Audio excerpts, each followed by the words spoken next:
Sabe aquela sensação de que você tá falando uma língua e a outra pessoa, outra, mesmo usando as mesmas palavras? Pois é.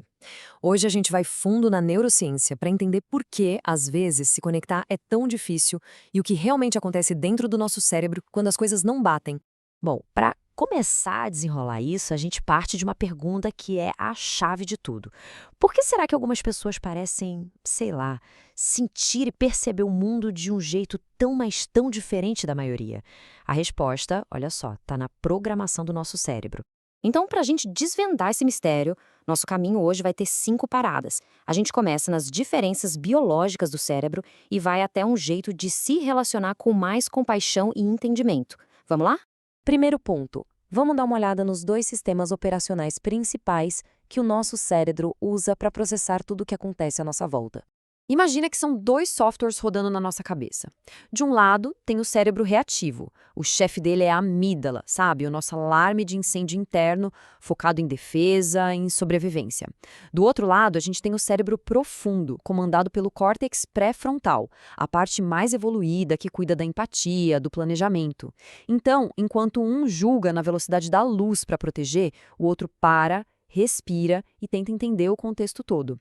E aqui vem o pulo do gato. Isso não é uma escolha de personalidade. Não é, eu sou assim. É o jeito que o cérebro funciona. É neurológico. Quem opera a partir desse cérebro profundo não está no piloto automático.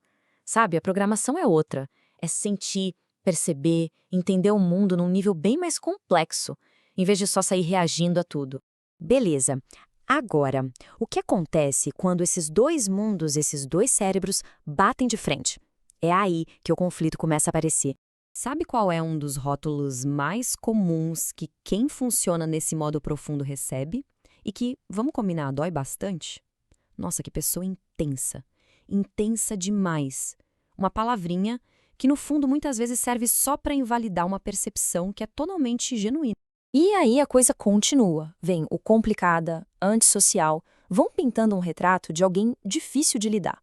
Mas o que a neurociência mostra é que, na verdade, esses rótulos falam muito mais sobre a defesa de quem está falando do que sobre a pessoa que está ouvindo.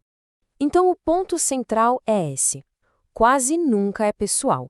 A profundidade do outro funciona como um holofote, sabe? Que ilumina bem aquelas partes que a gente não quer ver na gente mesmo. As nossas próprias incoerências, as feridas. E aí, qual é a reação natural? Se defender. Não tentar entender. E qual é o resultado disso tudo? Um custo emocional e mental gigantesco para quem tem esse sistema nervoso mais perceptivo. Isso gera uma solidão muito particular, um cansaço de ficar lendo o ambiente o tempo todo, sabe? E a dor de se sentir incompreendido. É importante entender, o sofrimento não vem de uma fraqueza, mas da própria sensibilidade. Ok, com toda essa carga, o que acontece? A pessoa desenvolve um comportamento que é super necessário para ela, mas que quase sempre é mal interpretado: o afastamento, que na verdade é um ato de autocuidado. Olhando pela lente da neurociência, se afastar não é desistir de alguém, é o cérebro se protegendo mesmo, evitando um curto-circuito. Ele precisa, reorganizar a casa, sabe? Tirar a energia daquelas conexões que ficam disparando o alarme de incêndio sem parar, para conseguir voltar para o eixo, para o equilíbrio. E esse processo todo acontece em etapas bem claras. Primeiro vem a sacada de que não dá para evoluir pelo outro. Depois vem o afastamento, que, olha que importante, é sobre tirar o sacrifício da equação, não o amor. Aí vem o luto, né, processar aquela dor do que poderia ter sido. E, finalmente, a liberdade, a paz de voltar a se autorregular. Certo. Agora vamos olhar para tudo isso de um outro ângulo que é fundamental. E se o problema, na maioria das vezes, não for falta de amor? E se for neurociência? Se for sobre os diferentes estágios de desenvolvimento emocional de cada um? E é aqui que o jogo vira. A grande sacada é: não é falta de amor. O que existe são níveis diferentes de desenvolvimento interno. As nossas ações são guiadas pela estrutura neurológica que a gente tem hoje, e não pela que a gente gostaria de ter. Cada um reage do único lugar que o seu cérebro naquele momento permite.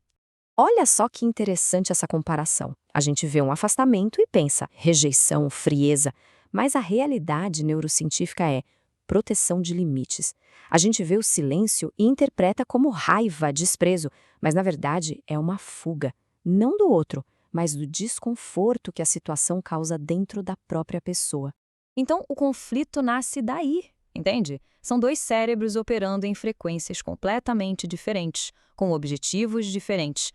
Um está no modo reagir para proteger, o outro está no modo responder para entender. E o mais importante, os dois processos são totalmente humanos. Ok, então o que a gente faz com tudo isso? Para onde esse entendimento nos leva? A resposta é simples, mas poderosa. Um caminho de respeito. Respeito pelo tempo de desenvolvimento de cada cérebro, de cada pessoa. E o primeiro passo nesse caminho é largar o julgamento. Deixar de procurar o culpado ou o errado. Se a gente olha pela neurociência, não tem isso. O que tem são pessoas em estágios diferentes da sua jornada, fazendo o melhor que dá com a fiação cerebral que elas têm naquele momento. Isso nos dá uma base para uma convivência mais consciente que se apoia em algumas ideias bem importantes. A principal é entender que cada cérebro tem o seu tempo, cada pessoa tem o seu ritmo, e que sim, o respeito pode existir mesmo que haja distância. A verdade pode existir mesmo que haja silêncio. Essa ideia resume perfeitamente a essência de tudo isso. É um convite para a gente trocar o julgamento pela curiosidade, aceitar o momento do outro, sem ficar criando expectativas que a biologia da pessoa simplesmente não consegue atender agora. É sobre isso. E para fechar, fica uma reflexão. E se o amor de verdade, aquele amor mais maduro, não tiver nada a ver com exigir que o outro seja como a gente quer? E se for, na verdade, sobre respeitar o momento, o ritmo, o lugar exato onde o cérebro da outra pessoa permite que ela esteja?